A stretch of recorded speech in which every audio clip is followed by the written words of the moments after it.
Morning children, welcome to yet another class of biology. In the previous class, we studied several diseases which is caused by microorganisms in human beings, right? In today's class, we are going to study some plant diseases which is caused by microorganism. Okay, so in page number 25, there is a table. In that table you can see this. Okay, this is the same table. Yes, so here is some plant diseases and its causative organism and the mode of transmission. Let's see.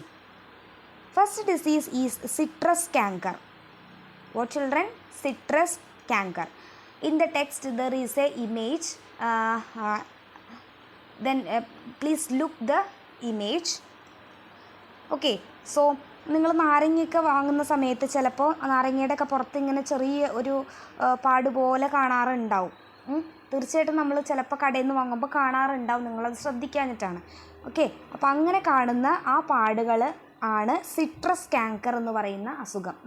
നാരങ്ങയിലൊക്കെ ഉണ്ടാകുന്ന അസുഖമാണ് citrus canker. Okay, then it is caused by a bacteria called it is caused by a bacteria. Okay, citrus canker ഉണ്ടാക്കുന്നത് ഒരു ബാക്ടീരിയയാണ്. These bacteria spread from one citrus plant to another citrus plant through air. Yes, ഒരു നാരങ്ങ ചെടിയിൽ നിന്നും മറ്റൊരു നാരങ്ങ ചെടിയിലേക്ക് ഈ bacteria spread ആകുന്നത് എങ്ങനെയാണ്? എയറിലൂടെയാണ്. ഓക്കെ, അപ്പോൾ ആദ്യത്തെ പ്ലാന്റ് ഡിസീസ് ഏതാണ്? Citrus canker. സിട്രസ് കാങ്കർ ആരാണ് causative organism? Bacteria. Then bacteria അവരെങ്ങനെയാണ് ഒരു സിട്രസ് പ്ലാന്റിൽ നിന്ന് മറ്റൊരു സിട്രസ് പ്ലാന്റിലേക്ക് സ്പ്രെഡ് ആവുന്നത്? It is through air. Okay, I hope it is clear for you. And next plant disease is the rust of wheat. Rust of wheat. Okay, അതൊന്നും നിങ്ങൾക്ക് മനസ്സിലായി ഉണ്ടാവും. Which plant is affected? Which plant? Yes, the plant is wheat. അല്ലേ, ഗോതമ്പ് ചെടിയെ ബാധിക്കുന്ന ഒരു അസുഖമാണ് rust of wheat. And the causative organism is fungus. Okay, ഒരു ഫംഗൈ ആണ് ഈ റസ്റ്റ് ഓഫ് വീറ്റ് എന്ന് പറയുന്ന അസുഖം ഉണ്ടാക്കുന്നത്. Okay, then this fungus will spread from a wheat plant to the next wheat plant through air and seed. Yes, എങ്ങനെയാണ് ഒരു ചെടിയെ നാശാക്കി കഴിഞ്ഞിട്ട് എന്താണ് ഹെൽത്തി ആയിട്ടുള്ള മറ്റൊരു വീറ്റ് പ്ലാന്റിലേക്ക് ഈ ഫംഗസ് സ്പ്രെഡ് ആവുക? എങ്ങനെയാണ് ഇവർ സ്പ്രെഡ് ആവുന്നത്? ഒന്ന് എയറിലൂടെ, കാറ്റിലൂടെ ഫംഗസ് പറന്ന് ഒരു ചെടിയിൽ നിന്ന് മറ്റൊരു ചെടിയിൽ പോയി പറ്റിപ്പിടിക്കാം. അല്ലെങ്കിൽ നമ്മൾ ഗോതമ്പിൻ്റെ വിത്ത്, ഇപ്പോൾ ഈ റസ്റ്റ് ഓഫ് വീറ്റ് എന്ന് പറഞ്ഞ അസുഖമുള്ള ഒരു ഗോതമ്പ് ചെടിയിൽ നിന്ന് നമ്മൾ ഗോതമ്പ് എടുത്തു. ഗോതമ്പാണല്ലോ അതിൻ്റെ വിത്ത്. ആ വിത്ത് തന്നെ നമ്മൾ പാകി കഴിഞ്ഞാൽ എന്താ സംഭവിക്കുക? ഇത് ഉള്ള ചെടികളായിരിക്കും പിന്നെ ഉണ്ടാവുക. ഓക്കെ, അപ്പോൾ റസ്റ്റ് ഓഫ് വീറ്റ് എന്ന് പറയുന്ന അസുഖം ഉണ്ടാക്കുന്നത് ഒരു ഫംഗസ് ആണ്. ആ ഫംഗസ് എയറിലൂടെയും അതേപോലെ തന്നെ സീഡിലൂടെയാണ് സ്പ്രെഡ് ആവുന്നത്. Okay, then the third disease is the yellow mosaic of okra. Yellow mosaic of okra. Okra എന്ന് പറഞ്ഞിട്ടുണ്ടെങ്കിൽ എന്താണെന്നറിയോ? നമ്മുടെ ലേഡീസ് ഫിംഗർ ഉണ്ടല്ലോ, വെണ്ടക്കായ, അതിനെയാണ് ഈ ഓക്ര എന്ന് പറയുന്നത് കേട്ടോ. നോർത്ത് ഇന്ത്യൻസ് അതിനെ ബിണ്ടി എന്ന് പറയും. ഓക്കെ, അപ്പോൾ ഇത് ലേഡീസ് ഫിംഗറിൽ വരണ ഒരു അസുഖമാണ്. നമ്മൾ വെണ്ടക്കായൊക്കെ വീട്ടിൽ വളർത്തുന്ന ആൾക്കാരാണെങ്കിൽ കണ്ടിട്ടുണ്ടാവും. ഓക്കെ, അതിൻ്റെ ചിത്രം നിങ്ങളുടെ ടെക്സ്റ്റിൽ കൊടുത്തിട്ടുണ്ട്. ഇലകളൊക്കെ ഇങ്ങനെ ഒരു തരം മഞ്ഞ കളറാവും വെണ്ടയുടെ ഇല. അതൊരു വൈറസ് ഉണ്ടാക്കുന്ന ഡിസീസാണ്. The causative organism is a virus and it will spread through water. Yes, അതായത് ഈ ഓക്ര യെല്ലോ മൊസൈക്ക് എന്ന് പറയുന്ന ഡിസീസ് ഉള്ള ചെടി, ആ ചെടിയിൽ നമ്മൾ വെള്ളം ഒഴിക്കുകയാണ്. ആ വെള്ളം ഒഴിക്കുമ്പോൾ ചിലപ്പോൾ അതിലുള്ള ആ വൈറസൊക്കെ ആ വെള്ളത്തിൽ എന്ത് ചെയ്യും? ഒലിച്ച് താഴെ പോവും.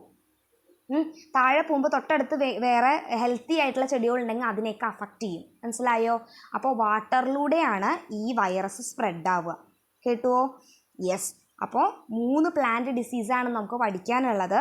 സിട്രസ് കാങ്കർ, ഇറ്റ് ഈസ് ആർക്കാ അഫക്റ്റ് ചെയ്യണത്? സിട്രസ് പ്ലാന്റ്സിലാണ്. നാരങ്ങ ചെടിക്കാണ് സിട്രസ് കാങ്കർ ഉണ്ടാവുക. അതിൻ്റെ കാരണക്കാരനായിട്ടുള്ള മൈക്രോ ഓർഗാനിസം ബാക്ടീരിയയാണ്. The causative organism is bacteria and it will spread from one plant to another through air. Then the second disease we studied is rust of wheat. ആരെ affect ചെയ്യുക? Wheat പ്ലാന്റ്സിനെയാണ് affect ചെയ്യുക. ഇനി ആര് കാരണമാണ് rust of wheat ഉണ്ടാകുന്നത്? Fungus കാരണമാണ്. Okay, so mode of transmission എങ്ങനെയാണ്? ഒരു ഹെൽത്തി വീറ്റ് പ്ലാന്റിൽ നിന്നും മറ്റൊരു വീറ്റ് പ്ലാന്റിലേക്ക് എങ്ങനെയാണ് ഈ ഫംഗസ് സ്പ്രെഡ് ആവുന്നത്? Through air and seed. The third disease we discussed is yellow mosaic of okra.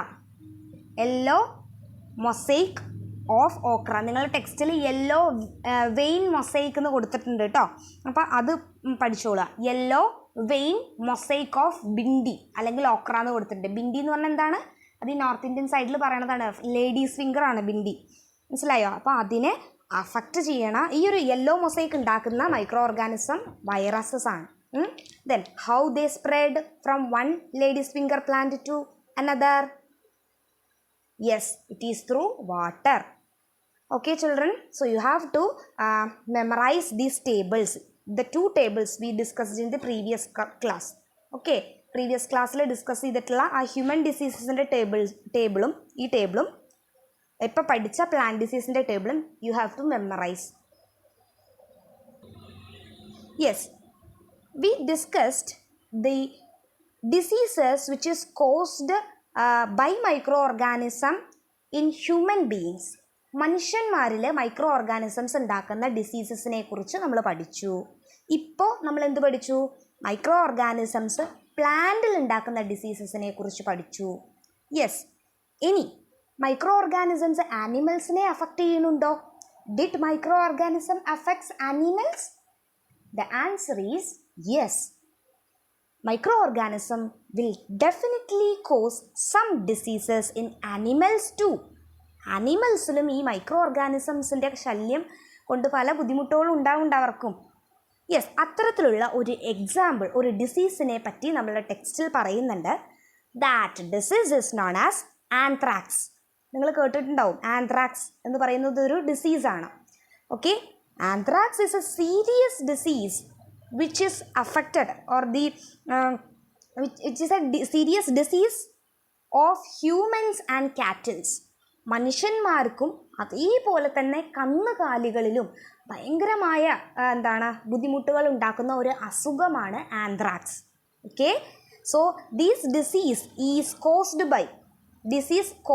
By a bacterium called Bacillus anthracis. ഓക്കെ, അപ്പോൾ ആന്ത്രാക്സ് എന്ന് പറയുന്ന ഡിസീസ് ആരെയാണ് അഫക്റ്റ് ചെയ്യുന്നത്? ഹ്യൂമൻ ബീയിങ്സിനെയും കാറ്റിൽസിനെയും. ഓക്കെ, അപ്പോൾ ഈ അസുഖത്തിൻ്റെ കോസറ്റീവ് ഓർഗാനിസം ആരാണ്? It is caused by a bacteria called Bacillus anthracis. Bacillus anthracis എന്ന് പറയുന്ന ഒരു ബാക്ടീരിയമാണ് ഈ ആന്ത്രാക്സ് എന്ന് പറയുന്ന ഈ ഡെഡ്ലി ഡിസോർഡർ ഉണ്ടാക്കുന്നത്. ഓക്കെ, ഇനി ഈ ബാസില്ലസ് ആന്ത്രാസിസ് എന്ന് പറയുന്ന ബാക്ടീരിയയെ ആദ്യമായിട്ട് കണ്ടുപിടിച്ചത് റോബർട്ട് കോച്ച് എന്ന് പറയുന്ന സയൻറ്റിസ്റ്റ് ആണ് കേട്ടോ. റോബർട്ട് കോച്ച്, ജസ്റ്റ് ഒന്ന് ഓർത്ത് വെച്ചോളൂ, ഒരു വൺ വേർഡൊക്കെ ചോദിച്ചാൽ എഴുതാം. Robert coach. Okay, Robert coach discovered the bacteria Bacillus anthracis which cos anthrax. Okay, അപ്പോൾ ആന്ത്രാക്സ് ആരേനെ അഫക്റ്റ് ചെയ്യുന്ന ഡെഡ്ലി ഡിസോർഡർ ആണ്? ഹ്യൂമൻ ബീയിങ്സിനെയും കാറ്റിൽസിനെയും. അപ്പോൾ ഇതിൽ നിന്ന് നമുക്ക് മനസ്സിലായി ഈ മൈക്രോ ഓർഗാനിസംസ് മനുഷ്യന്മാരേനെയും പ്ലാന്റ്സിനെയും അതേപോലെ തന്നെ ആനിമൽസിനെയും ഒരുപാട് രീതിയിൽ ദോഷമായി അഫക്റ്റ് ചെയ്യുന്നുണ്ട് എന്ന് നമുക്ക് മനസ്സിലായി അല്ലേ? Yes, moving on to the next topic, food poisoning. Did you hear the word food poisoning is? Yes, I am sure നിങ്ങൾ കേട്ടിട്ടുണ്ടാവും. എന്താണ് food poisoning? Yes, it is already written in the slide. Just take a look. Microorganisms that grow on our food sometimes produce toxic substance. These make the food poisonous, causing serious illness and even death. This is called food poisoning. Yes, എന്താണ് food poisoning? നിങ്ങളിത് പഠിക്കണം കേട്ടോ. Yes, food poisoning എന്ന് പറഞ്ഞാൽ ചില micro organisms നമ്മൾ ഭക്ഷണമൊക്കെ തുറന്ന് വെക്കണ സമയത്തില്ലേ ചില മൈക്രോ ഓർഗാനിസംസ് ആ ഭക്ഷണത്തിൽ വന്ന് പറ്റിപ്പിടിക്കുകയും ആ ഭക്ഷണത്തിനെ ഭക്ഷണത്തിൻ്റെ പുറത്ത് ഇവർ പറ്റി പിടിച്ചിട്ട് ആ ഭക്ഷണത്തിൽ ചില ടോക്സിക് സബ്സ്റ്റൻസസിനെ ഉണ്ടാക്കുകയും ചെയ്യും. ടോക്സിക് സബ്സ്റ്റൻസ് എന്ന് പറഞ്ഞാൽ എന്താണ്? പോയ്സണസ് സബ്സ്റ്റൻസസിനെയാണ് നമ്മൾ ടോക്സിക് സബ്സ്റ്റൻസ് എന്ന് പറയുക. വിഷാംശമുള്ള വസ്തുക്കൾ, അതിനെയാണ് നമ്മൾ ടോക്സിക് സബ്സ്റ്റൻസ് എന്ന് പറയുക.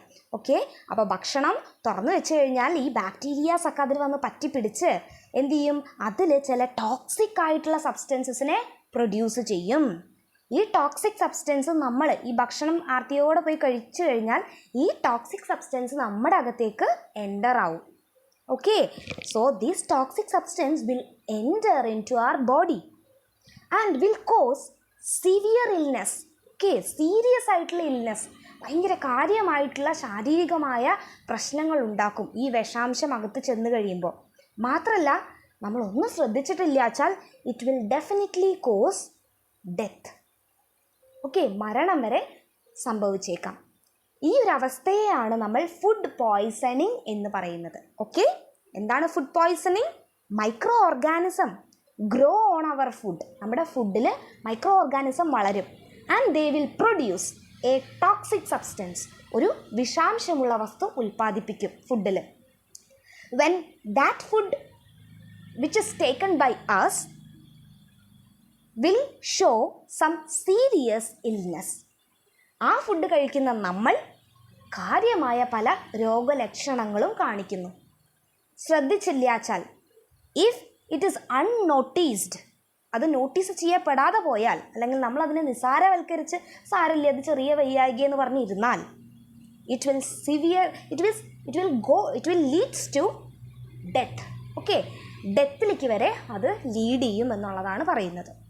ഈ ഒരു അവസ്ഥയാണ് ഫുഡ് പോയ്സണിങ് എന്ന് പറയുന്നത്.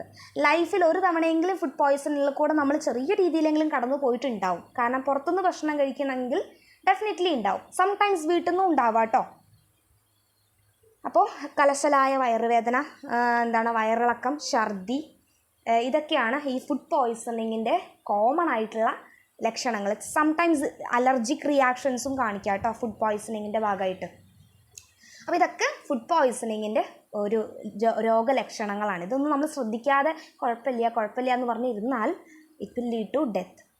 ഓക്കെ, അപ്പം ഇങ്ങനത്തെ ഒരു സിംറ്റംസ് ഒക്കെ കാണിക്കുമ്പോൾ എന്താ ചെയ്യേണ്ടത്? നമ്മൾ വേഗം ഡോക്ടറിൻ്റെ അടുത്ത് പോയിട്ട് കൺസൾട്ട് ചെയ്യുക. The next topic is food preservation. Yes, ഇപ്പം നമുക്ക് മനസ്സിലായി ഫുഡ് പോയ്സണിങ് സംഭവിക്കും. അപ്പം ഇത്രയും കാര്യമായ ബുദ്ധിമുട്ടുകളൊക്കെ അതിൽ നിന്ന് ഉണ്ടാവും എന്നുള്ളത് മനസ്സിലായി അല്ലേ? We understood that food preservation is very important. What is preservation? Preservation എന്ന് പറഞ്ഞാൽ എന്താണ്? അതായത് ഫുഡിനെ വേണ്ട രീതിയിൽ വൃത്തിയായി അടച്ച് സൂക്ഷിക്കുന്ന, അല്ലെങ്കിൽ കേടുകൂടാതെ സൂക്ഷിക്കുന്ന ഇതിനെയാണ് നമ്മൾ പ്രിസർവേഷൻ എന്ന് പറയുന്നത്. ഫുഡിനെ കേടുകൂടാതെ സൂക്ഷിക്കുന്നതിനെയാണ് നമ്മൾ പ്രിസർവേഷൻ എന്ന് പറയുന്നത്. Okay, yes.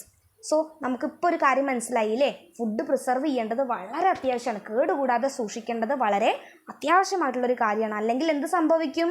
ഫുഡ് പോയ്സണിങ് സംഭവിക്കും. യെസ്, അപ്പോൾ ഫുഡ് പ്രിസർവേഷന് വേണ്ടി നമുക്ക് എന്തൊക്കെ ചെയ്യാം? എങ്ങനെയൊക്കെ ഫുഡിനെ കേടുകൂടാതെ സൂക്ഷിക്കാം? അതിനെപ്പറ്റി it is written in your text in detail. The first method which we can do to preserve food is chemical method. Okay, ആദ്യം നമുക്ക് ഫുഡ് കേടുകൂടാതെ സൂക്ഷിക്കാൻ വേണ്ടി ചെയ്യാൻ പറ്റുന്നത് എന്താണ്? കെമിക്കൽ മെത്തേഡാണ്. എന്താണെന്ന് നോക്കാം. Salt and oils are preservatives used to prevent the spoilage of food. Yes, നോക്കൂ, കെമിക്കൽ മെത്തേഡ് എന്ന് പറയുന്നതിൽ എന്താ എഴുതിയിരിക്കുന്നത്? നമ്മളൊക്കെ വീട്ടിൽ ചെയ്യുന്ന കാര്യമാണ് അല്ലേ? We know this things. എന്താ? ഫുഡിൽ നമ്മൾ ഉപ്പിലിട്ട് സൂക്ഷിക്കുക, അതുപോലെ തന്നെ എണ്ണയും ഉപ്പൊക്കെ കൂടി മിക്സ് ചെയ്തിട്ട് സൂക്ഷിച്ചു കഴിഞ്ഞാൽ പെട്ടെന്ന് ഫുഡ് കേടുവരില്ല വെച്ചാൽ മൈക്രോ ഓർഗാനിസംസ് അതിനെ അഫക്റ്റ് ചെയ്യില്ല. അപ്പോൾ അങ്ങനെ ഫുഡ് കേടുകൂടാതെ, സ്പോയിലേജ് സംഭവിക്കാതെ കുറേ കാലം അല്ലെങ്കിൽ കുറച്ച് ദിവസങ്ങളോളം അത് അങ്ങനെ ഇരിക്കും. സോ നമ്മളത് നമ്മളെ വീട്ടിൽ ചെയ്യുന്ന ആദ്യത്തെ ഒരു രീതിയാണ് സോൾട്ട് ആൻഡ് ഓയിൽ യൂസ് ചെയ്യുക. Salt and oils are preservative. Okay, ഫുഡിനെ കേടുകൂടാതെ സൂക്ഷിക്കാൻ വേണ്ടിയിട്ട് നമ്മൾ ഉപയോഗിക്കുന്ന എല്ലാ സാധനങ്ങളെയും നമ്മൾ പ്രിസർവേറ്റീവ്സ് എന്നാണ് പറയുക കേട്ടോ. കേടുകൂടാതെ സൂക്ഷിക്കാൻ വേണ്ടി ഉപയോഗിക്കുന്ന എല്ലാം. അങ്ങനെയാണെങ്കിൽ സോൾട്ട് ഒരു പ്രിസർവേറ്റീവാണ്, ഓയിൽ ഒരു പ്രിസർവേറ്റീവാണ്. ഓക്കെ, ഇനി വലിയ വലിയ ഇൻഡസ്ട്രീസിൽ, ഓക്കെ, ഇൻ ബിഗ് ഇൻഡസ്ട്രീസ്, വലിയ വലിയ നമ്മൾക്കിന്ന് ജാമും സ്ക്വാഷും ഒക്കെ കിട്ടും. അതൊക്കെ എന്ന് മാനുഫാക്ചർ ചെയ്തത് വെച്ചിട്ടാ? അതെങ്ങനെ കേടുകൂടാതിരിക്കണേ? സൂപ്പർ മാർക്കറ്റിലൊക്കെ നല്ല വൃത്തിയായിട്ട് അവർ പൊടി തട്ടി ഇങ്ങനെ വെക്കണതാണ്. നമ്മളത് വാങ്ങി ഉപയോഗിക്കുകയും ചെയ്യും അല്ലേ? എന്താണ് അത് കേടുകൂടാതിരിക്കാനുള്ള രഹസ്യം? In big industries some chemical preservatives are used. അവിടെ ചില കെമിക്കൽ പ്രിസർവേറ്റീവ്സ് യൂസ് ചെയ്യുന്നുണ്ട്. സാധാരണ ഉപയോഗിക്കുന്ന പോലെ ഉപ്പോ എണ്ണയോ ഒന്നും ഉപയോഗിച്ചാൽ അത്രയും ദിവസം നമ്മളെ കയ്യിൽ എത്ര വരെ അത് കേട് ആവാതിരിക്കില്ല. അതിന് വേണ്ടിയിട്ട് അവർ ചില കെമിക്കൽ പ്രിസർവേറ്റീവ്സ് ചേർക്കുന്നുണ്ട്. അത്തരത്തിലുള്ള 2 കെമിക്കൽ പ്രിസർവേറ്റീവ്സിൻ്റെ പേര് നിങ്ങൾക്ക് പഠിക്കാനുണ്ട്. First one is sodium benzoate. Okay, sodium benzonate. It is benzonate, sodium benzonate and sodium metasulfite. Sodium metasulfite. So these are the 2 chemical preservatives which is used in making jams and squashes. Okay, jam ഉണ്ടാക്കാനും സ്ക്വാഷസിലും ഒക്കെ നമ്മൾ add ചെയ്യുന്ന ഒരു common chemical പ്രിസർവേറ്റീവാണ് sodium ബെൻസോണൈറ്റും അതുപോലെ തന്നെ മെറ്റാ സൾഫൈറ്റും. Okay, yes. Then next method of preservation. മറ്റൊരു രീതിയിൽ നമുക്ക് ഫുഡിനെ പ്രിസർവ് ചെയ്യാം, കേടുകൂടാതെ വെക്കാം. എങ്ങനെയാണ്? Preservation by common salt. ഇത് നിങ്ങൾക്ക് ഫെമിലിയർ ആയിരിക്കും, and I am sure that. Yes, നോക്കാം. We preserve food materials using salt. നമ്മൾ ഫുഡ് മെറ്റീരിയൽസ് ഉപ്പ് ഉപയോഗിച്ച് കുറേ കാലം കേടുകൂടാതെ സൂക്ഷിക്കാറുണ്ട് വീട്ടിൽ. ഇപ്പം തന്നെ നിങ്ങളുടെ മനസ്സിൽ കാര്യം എന്താണെന്ന് കത്തിയിട്ടുണ്ടാവും. യെസ്, ദി പിക്കിൾസ് അല്ലേ, നമ്മൾ ഉപ്പിലിട്ട് സൂക്ഷിക്കും. അതുപോലെ തന്നെ കടയിൽ നിന്ന് ഉണക്കമീൻ കഴിക്കാത്ത ആരും ഉണ്ടാവില്ലല്ലോ. യെസ് അല്ലേ? യെസ്. അപ്പോൾ അതെങ്ങനെ പ്രിസർവ് ചെയ്ത് വെക്കണത്? കടലിൽ നിന്ന് മീൻ പിടിച്ച് അതിനെ നന്നായിട്ട് വെട്ടി നല്ല വേണ്ടാത്ത ഭാഗങ്ങളൊക്കെ കളഞ്ഞ് കഷ്ണാക്കി ഉപ്പ് അങ്ങോട്ട് വെതറും. ഓക്കെ, ഡ്രൈ സോൾട്ട് അങ്ങോട്ട് വെതറും. ഉപ്പ് വെള്ളമല്ല തെളിക്കുക, ഉപ്പ് വെതറുക. അതിൻ്റെ പുറത്തു കൂടെ വെതറി അതിനെ ഉണക്കി നമുക്ക് ഉണക്ക മീനായിട്ട് കടയിൽ തരും. അത് എത്ര കാലം വേണമെങ്കിലും ഇരുന്നോളും കേടുകൂടാതെ. എത്ര കാലം വെച്ചാൽ അത്രയൊന്നും ഇരിക്കില്ല, എന്നാലും 1 മാസമൊക്കെ മാക്സിമം എന്തായാലും ഇരിക്കും. അത് നമ്മൾ വാങ്ങി കറിയൊക്കെ വയ്ക്കും അല്ലേ? യെസ്. അപ്പോൾ we can preserve food materials using salt. Which food materials are preserved like this? ഏതെല്ലാം ഫുഡ് മെറ്റീരിയൽസ് ആണ് ഇങ്ങനെ പ്രിസർവ് ചെയ്യുന്നത്? We can preserve fish, meat covered with salt. Yes, fish, meat തുടങ്ങിയ സാധനങ്ങളെയൊക്കെ ഉപ്പിലിങ്ങനെ കവർ ചെയ്തിട്ട് ഉപ്പ് വെതറി അതിൻ്റെ പുറത്തു കൂടെ ഒക്കെ ഉപ്പ് വെതറിയിട്ട് നമുക്കിതുപോലെ സൂക്ഷിക്കാൻ പറ്റും. Then salting is also, it is not fun, it is done, DON, typing mistake ആണ്. Salting is also done to preserve food like mango, amla and tamarind. Yes, salting എന്ന് വെച്ചാൽ എന്താണെന്ന് അറിയോ കുട്ടികളെ? ഉപ്പിലിടുക, അതാണ് സാൾട്ടിങ് കേട്ടോ. അതായത് ഉപ്പ് വെള്ളത്തിലിടുക. ഈ മീനും ഇറച്ചിയൊക്കെ നമ്മൾ പൊടിച്ച ഉപ്പുണ്ടല്ലോ, അല്ലെങ്കിൽ കല്ലുപ്പ്, അതങ്ങനെ വെതറുക ചെയ്യണത് ഈ ഫിഷിലും മീറ്റിലൊക്കെ. വെള്ളമൊന്നും ഒഴിക്കുന്നില്ല. പക്ഷേ സോൾട്ടിങ്ങിൽ അങ്ങനെയല്ല, നമ്മൾ ഉപ്പ് വെള്ളത്തിലിട്ട് വെക്കുകയാണ് ചെയ്യണത് ഫുഡ്. അങ്ങനെ ഉപ്പ് വെള്ളത്തിലിട്ട് സൂക്ഷിക്കുന്നത് ഏതൊക്കെയാണ്? യെസ്, ആദ്യമേ മനസ്സിൽ വരുന്നത് മാംഗോസ് ആണ് അല്ലേ? Yes, mangoes are preserved like this. Then amla means നമ്മുടെ നെല്ലിക്ക ഉപ്പിലിട്ട് വെക്കാറില്ലേ? യെസ്. ദെൻ ടാമറിൻഡ്, പുളി ഉപ്പുമായിട്ട് മിക്സ് ചെയ്ത് നമ്മൾ വെക്കാറുണ്ട്. സോ ഇങ്ങനെ വെച്ച് കഴിഞ്ഞാൽ ഇത്തരത്തിലുള്ള ഫുഡ്സൊക്കെ നമുക്ക് കേടുകൂടാതെ ഇരുന്നോളും. ഉപ്പുണ്ടെങ്കിൽ മൈക്രോ ഓർഗാനിസംസ് വളരില്ല അവിടെ. ഉപ്പ് ഒക്കെ ഭയങ്കര ഇഷ്ടമില്ലാത്ത സാധനമാണ് മൈക്രോ ഓർഗാനിസത്തിന്. അപ്പോൾ ഉപ്പിൻ്റെ പ്രസൻസ് ഉണ്ടോ ആ ഭക്ഷണത്തിൻ്റെ അടുത്ത് കൂടെ അവർ വരില്ല. ഓക്കെ, സോ സെക്കൻഡ് മെത്തേഡ് എന്ന് പറയുന്നത് എന്താണ്? Preservation by common salt. ഞാനിതിൽ പ്രിവെൻഷൻ എന്ന് എഴുതിയിട്ടുണ്ട്. It is not prevention, it is preservation. അതും എഗെയിൻ ഒരു ടൈപ്പിംഗ് മിസ്റ്റേക്കാണ്. ടെക്സ്റ്റ് ഒന്ന് നോക്കിക്കോളാം കേട്ടോ. Yes. Then third method is the preservation by sugar. അപ്പോൾ ഫുഡിനെ നമ്മൾ കേടുകൂടാതെ സൂക്ഷിക്കാൻ ഉപ്പ് മാത്രമല്ല ഉപയോഗിക്കുന്നത്, പഞ്ചസാരയും ഉപയോഗിക്കാറുണ്ട്. Sugar is used to preserve food like jams, jellies and squashes. Yes children, we use sugar to preserve food materials like jam. Then jelly കഴിച്ചിട്ടുണ്ടാവുമല്ലോ അല്ലേ, ജെല്ലി സ്വീറ്റ് ക്യാൻഡിയൊക്കെ ഉണ്ട്. യെസ്, ജെല്ലി, അതുപോലെ തന്നെ സ്ക്വാഷസ്, ഇതൊക്കെ കേടുകൂടാതിരിക്കാൻ നമ്മൾ പഞ്ചസാരയാണ് ചേർക്കുന്നത്. ദെൻ പഞ്ചസാര ചേർക്കുന്നത് കൊണ്ടുള്ളൊരു ഗുണവും അതിൽ പറയുന്നുണ്ട്. എന്താണ്? Sugar reduces the moisture content. Yes, ഈർപ്പം, ഭക്ഷണത്തിലുള്ള ഈർപ്പത്തെ തടയാൻ വേണ്ടി സഹായിക്കുന്നു. ആര്? ഷുഗർ, പഞ്ചസാര. ഈർപ്പം ഉണ്ടെങ്കിലാണ് മൈക്രോ ഓർഗാനിസംസ് പെട്ടെന്ന് വളരുകയുള്ളൂ. അപ്പോൾ ഈർപ്പം ഇല്ലാതാക്കി കഴിഞ്ഞാൽ അവിടെ മൈക്രോ ഓർഗാനിസം വളരില്ലല്ലോ. നമ്മൾ കുറച്ച് പഞ്ചസാര ഇട്ടെടുത്താൽ മതി. അപ്പോൾ ഭക്ഷണത്തിൽ ഈർപ്പം എന്ത് ചെയ്യും? പോയി പോകും. അങ്ങനെ മൈക്രോ ഓർഗാനിസത്തിന് വളരാനും പറ്റില്ല. So in this way we can preserve our food materials. Okay children? Then next method is the preservation by oil and vinegar. ഇതും നമുക്ക് ഫെമിലിയർ ആണ്, നമ്മൾ വീട്ടിൽ ചെയ്യണതാണ്. We are done, our mother done this method in kitchens. Then let's look. Use of oil and vinegar prevent the spoilage of pickle. Yes, എന്താണ്? നമ്മുടെ oil, എണ്ണ, അതുപോലെ തന്നെ വിനാഗിരി എന്നാണ് മലയാളത്തിൽ പറയുക അല്ലേ. യെസ്, വിനീഗർ, ഇത് രണ്ടും ഉപയോഗിച്ചുകൊണ്ട് നമുക്ക് ഭക്ഷണ വസ്തുക്കളെ, പ്രത്യേകിച്ച് പിക്കിൾസിനെ കേടുകൂടാതെ ഒരുപാട് കാലം നമുക്ക് പ്രിസർവ് ചെയ്യാനായിട്ട് പറ്റും. Bacteria, because bacteria cannot live in such environment. Yes, ഓയിലുള്ള സാഹചര്യത്തിൽ അല്ലെങ്കിൽ ഭക്ഷണത്തിൽ. അതുപോലെ വിനീഗർ എന്ന് പറഞ്ഞിട്ടുണ്ടെങ്കിൽ ഒരു ആൽക്കലിയാണ്. നിങ്ങൾ കെമിസ്ട്രിയിൽ പഠിച്ചിട്ടുണ്ടാവും, ആസിഡ്സും ആൽക്കലിയും. വിനീഗർ എന്ന് പറഞ്ഞിട്ടുണ്ടെങ്കിൽ ആസിഡാണ്, അസറ്റിക് ആസിഡാണ്. അപ്പോൾ ആസിഡിക് ആയിട്ടുള്ള ഈ എൻവയോൺമെൻറ്റിൽ, അതേപോലെ തന്നെ ഓയിലി ആയിട്ടുള്ള ഫുഡിലൊന്നും മൈക്രോ ഓർഗാനിസംസിന് അങ്ങനെ പെട്ടെന്ന് അങ്ങോട്ട് വളരാൻ ഇഷ്ടമില്ല. അതുകൊണ്ട് ഈ ഓയിലും വിനീഗറും ഒഴിച്ചാൽ നമുക്ക് ഫുഡിനെ കുറച്ചു കാലമൊക്കെ കേടുകൂടാതെ സൂക്ഷിക്കാം. അങ്ങനെയാണ് നമ്മൾ പിക്കിൾസ് സൂക്ഷിക്കുന്നത്. Through this way we can preserve food materials like vegetables, fruits, fish and meat. Okay, അപ്പം പല വെജിറ്റബിൾസിൻ്റെയും പിക്കിൾസ് ഒന്നും അവൈലബിൾ ആണ് അല്ലേ. മിക്സഡ് വെജിറ്റബിൾ പിക്കിൾ എന്ന് പറഞ്ഞിട്ട് വാങ്ങാൻ കിട്ടുന്നുണ്ട്. പലതരത്തിലുള്ള വെജിറ്റബിൾസിൻ്റെ അച്ചാർ കിട്ടുന്നുണ്ട്. അതേപോലെ തന്നെ ഫ്രൂട്ട്സ് ഇട്ടിട്ടുള്ള അച്ചാർ കിട്ടാറുണ്ട്. നമ്മുടെ ഇതില്ലേ, ഡേറ്റ്സിൻ്റെ അച്ചാർ കിട്ടാറുണ്ട്. ദെൻ അതേപോലെ തന്നെ മീൻ അച്ചാർ കിട്ടാറുണ്ട്.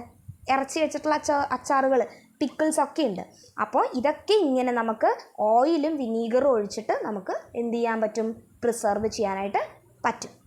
Okay, then next preservation method, it is very important children. നിങ്ങൾ ശ്രദ്ധിക്കൂ. Heat and called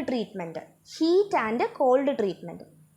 when we give heat to food stuffs, നമ്മൾ ഫുഡ് മെറ്റീരിയൽസിന് ചൂട് കൊടുക്കുമ്പോൾ എങ്ങനെയാണ് ഫുഡിന് ചൂട് കൊടുക്കുക?